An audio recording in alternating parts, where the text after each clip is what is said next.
भाई अभी आया, आड़ा मारने दे, क्या है खेलने दे, आड़ा मारने दे, कोई चक्कर नहीं है। ये है कप्तानी भैया कि पूरी फुल छूट दे रखी है भैया।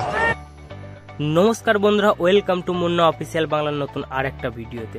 তো আজকে আমি কথা বলবো ইন্ডিয়া ভার্সেস বাংলাদেশের খেলা নিয়ে এবং সেই খেলার কিছু বিশেষ মুহূর্ত নিয়ে আমি আজকে কথা বলবো।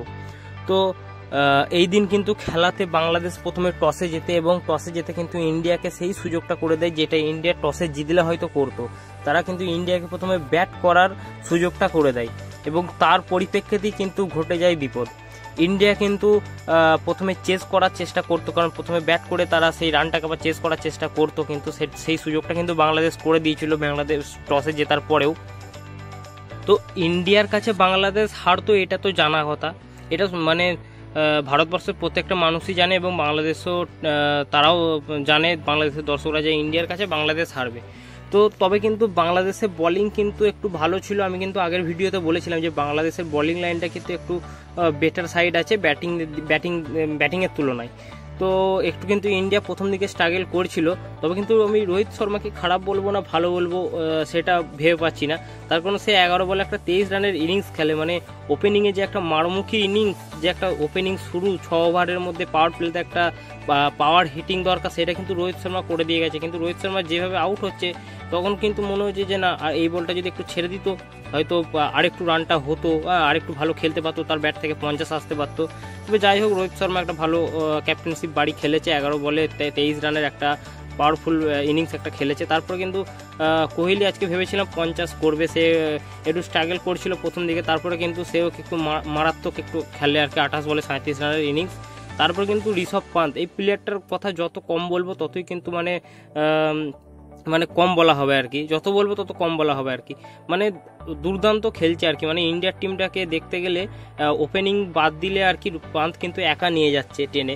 প্রত্যেকটা ম্যাচে কিন্তু সে একটা মানে উইনিং ইনিংস কিন্তু একটা খেলছে। আজকে কিন্তু 24 বলে 36 রানের একটা ইনিংস খেলে, 4টে 4 2টো 6-এর মধ্যে দিয়ে। কিন্তু একসময় কিন্তু সে একটুখানি ধরে ধরে খেলছিল, কিন্তু মোটামুটি 12-13 ওভারের পরে কিন্তু একটুখানি অ্যাটাকিং মুডে সে হঠাৎ চলে আসে, কারণ সে ভেবেছিল সূর্যকুমার যাদব আউট যখন হয়ে যায়, সূর্যকুমার যাদব কিন্তু আজকে পারফরমেন্স করতে পারেনি, একটা 6 কিন্তু মেরেছে, 1 বলে একটা প্রথম বলটা মেরেছি কিন্তু 6 মারে, দ্বিতীয় বলে কিন্তু আউট হয়ে যায়, লিটন দাসের হাতে ক্যাচ উঠে যায়।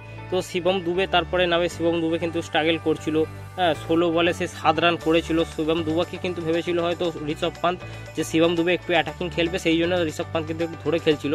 কিন্তু দেখলো যখন শিবম দুবে সে অ্যাটাকিং খেলছে না, কিন্তু ঋষভ পান্ত অ্যাটাক করতে লাগলো সে তার এগেনস্টে আর কি। তো ঋষভ পান্ত অ্যাটাক করতে করতে কিন্তু একটা বাজে আউট হয়ে যায়। সেটা কিন্তু সে ভালোই যখন সোজা ব্যাটে রান পাচ্ছিল, সব সুইপ মারার কোনো দরকার ছিল না, সুইপ শটে একটা আউট হয়ে যায়। আর ঋষভ পান্ত সুইপেই বেশি আউট হয় আর কি, সে সুইপ মারার চেষ্টা করে, যখন অ্যাটাকিং মুডে চলে আসে বেশি সুইপ মারার চেষ্টা করে আর ওখানেই ভুলটা করে ফেসে। তো আজকে সুইপ শটে কিন্তু মারতে গিয়ে ঋষভ পান্ত আউট হয়ে যায়। শিবম দুবে কিন্তু 16 বলে 7 রানের একটা ইনিংস খেলে, তখন ভাবছিলাম যে শিবম দুবেকে কী করতে নিয়েছে, একে এখনই বাদ দেওয়া দরকার। তো তারপরে কিন্তু সে একটুখানি গিয়ার বদলায়, 24 বলে 34 রানের একটা ইনিংস খেলে। এবং যেই প্লেয়ারটার কথা না বললেই নয় ভাই, হার্দিক পান্ডিয়া ভাই, কি মানে আইপিএলে যে প্লেয়ারটাকে নিয়ে এত ট্রোল করেছিল মানুষ, এত দর্শক, তাকেই কিন্তু আজকে মানুষ ভালোবাসা দিয়ে ভরিয়ে দিয়েছে। তার বউ তাকে ছেড়ে চলে গিয়েছিল, মানে ডিভোর্সের মানে কাগজপত্র রেডি হয়ে গিয়েছিল, তো ডিভোর্স আপাতত হয়নি গো এখন, মানে শোনা যাচ্ছে যেটা। তো সেই হার্দিক পান্ডিয়া কিন্তু আবার তার মানে দেশের জার্সি গায়ে কী করতে পারে সে কিন্তু আবার বুঝিয়ে দিল না। হার্দিক পান্ডিয়া কিন্তু যদি কি বলে আমাদের ইন্ডিয়ার টিমের ইয়ে ছিল, এই অলরাউন্ডার যে ছিল আর কি যুবরাজ সিং, তারপরে যদি কোনো প্লেয়ারের জায়গা হয় সেটা কিন্তু হার্দিক পান্ডিয়া ভাই। দুর্দান্ত প্লেয়ার, কিন্তু দুর্দান্ত খেলছে সে, কিন্তু 27 বলে 50 রানের একটা ইনিংস করে এবং 50টা করে কিন্তু লাস্টে 19 ওভার 5 বলে কিন্তু লাস্টের বলটা 4 মেরে কিন্তু 50 করে। এবং আজকে কিন্তু প্লে অফ দ্য ম্যাচটা সেই পাই, ও প্লে অফ দ্য ম্যাচ হওয়ার মতনও খেলা খেলে। এবং যদি বোলিংয়ের কথা বলি, কিন্তু বাংলাদেশের বোলিং কিন্তু রাশিদ হোসেন সে ভালো বল করেছে, 3 ওভারে 2টো উইকেট নিয়েছে। এবং তানজিন হাসান শেখ সে ভাই কি বলবো, মানে সেই অল্প বয়সে বেরোলো, একটা বলে না কথা আছে না, সেই অবস্থা ভাই। বিরাট কোহলিকে আউট করে দিয়ে মানে এমন আবভাব দেখাচ্ছে যেন সেই একে সেই ইয়ে পেয়ে গেছে, পান্ডুয়াল পেয়ে গেছে, নেপালের পান্ডুয়াল বলে যে প্লেয়ারটা আছে তাকে পেয়ে গেছে, মুড দেখাচ্ছে আর কি। ভাই কোনোদিন পড়বি, এটা ওয়ার্ল্ড কাপে এখন আনফর্মে বিরাট কোহলি একটু স্ট্রাগল করছে, তাই দেশের মানে এরপরে যখন সিরিজগুলো হবে তখন সামনে আসবি একদম পুরো কুটি মারা করবে, ঠিক আছে। তো যাই হোক, সাকিবুল হাসান একটা উইকেট নেয়, সাকিবুল হাসান তার জবাব পেয়ে গেছে, কে সেহওয়াগ কি তার জবাব পেয়ে গেছে, ইন্ডিয়ার টিম জিতে অবশ্যই দিয়ে দিয়েছে। তো এই হলো ইন্ডিয়ার খেলার কিছু বিশেষত্ব। এবার বাংলাদেশের কিন্তু বোলিং নিয়ে কথা, ব্যাটিং নিয়ে কথা বললে এবার আসছি মানে ইন্ডিয়ার বোলিং নিয়ে কথা বলি যদি, সেই ক্ষেত্রে কিন্তু আর্শদীপ সিং সে কিন্তু প্রথম দিকে আবারও একটুখানি মানে স্ট্রাগল করছিল। আমি বলেছিলাম যে আর্শদীপ সিং কিন্তু প্রথম দিকে তাকে উইকেট নিতে হবে। তো লিটন দাস কিন্তু বলেছিলাম যে ইন্ডিয়ার বিরুদ্ধে ভালো মানে খেলে, প্রতিবারই দেখেছি, তো একটুখানি মারমুখী হয়ে গিয়েছিল। সেইখানে কিন্তু হার্দিক পান্ডিয়া প্রথম উইকেটটা কিন্তু লিটন দাসের এনে দেয় সেই ক্ষেত্রে কিন্তু, এবং লিটন দাসের উইকেটটা এনে দেওয়ার পরেই কিন্তু মানে ইন্ডিয়ার হাতে সে ম্যাচটা করে দেয়। তারপর কিন্তু তানজিদ হাসান সেও ঠান্ডা মাথায় একটা ইনিংস খেলে 29 রানের, এবং শাহান্ত ক্যাপ্টেন আর কি, বাংলাদেশের ক্যাপ্টেন কিন্তু সেও আস্তে আস্তে রানে ফিরছে। তবে এখন আর রানে ফিরে কোনো লাভ নেই, তার কারণ যদি আফগানিস্তানের আজকে জিতেছে, আজকে যদি আফগানিস্তানের কাছে যদি পরের ম্যাচ বাংলাদেশ হেরে যায় তাহলে কিন্তু বাংলাদেশের আশা শেষ। তারপর তৌহিদ হৃদয় এই প্লেয়ারটা বাংলাদেশের হয়ে একমাত্র ব্যাটসম্যান যে কিন্তু রান করছে, আজকে একটু কিন্তু ফ্লপ হয়ে গিয়েছিল। এবার আছে সাকিবুল হাসান, সেও কিন্তু 7 বলে 11 রানের একটা ইনিংস খেলে, এবং তার মুখ্য জবাব কিন্তু সে পেয়ে গেছে, কে সেহওয়াগ তার জবাবটা সে পেয়ে গেছে।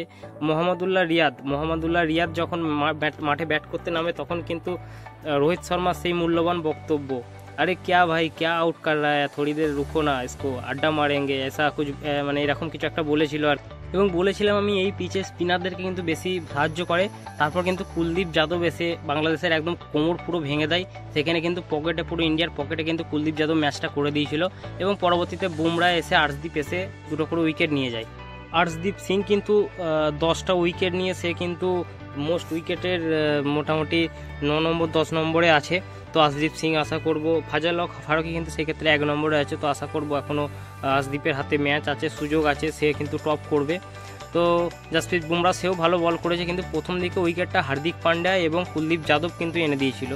তো দেখবো পরের খেলা। আপাতত কিন্তু ইন্ডিয়া সুপার মানে সেমিফাইনালে কনফার্ম প্রায় করে নিয়েছি বললেই চলে, কারণ অস্ট্রেলিয়া এবং আফগানিস্তানের তুলনায় কিন্তু রান রেট এবং ম্যাচ কিন্তু তারা আপাতত সব জিতেছে, 2টো ম্যাচে 2টোই জিতেছে, এবং রান রেটও বেশি, মোটামুটি 100% না হলেও 90% কনফার্ম যে তারা সেমিফাইনালে মানে কনফার্ম। তো এই হলো আজকের ভিডিও। যদি ভিডিওটা ভালো লেগে থাকে অবশ্যই একটা লাইক কমেন্ট শেয়ার করবেন, এবং যারা চ্যানেলে এখনও নতুন আছে তারা চ্যানেলটা অবশ্যই সাবস্ক্রাইব করে পাশের বেল আইকনে টিপে দিন, যাতে ক্রিকেট রিলেটিভ যে কোনো ভিডিও নোটিফিকেশান আপনাদের কাছে সবার আগে পৌঁছে যায়। তো এখনকার মতো এই পর্যন্তই, দেখা হচ্ছে পরের ভিডিওতে, বাই বাই।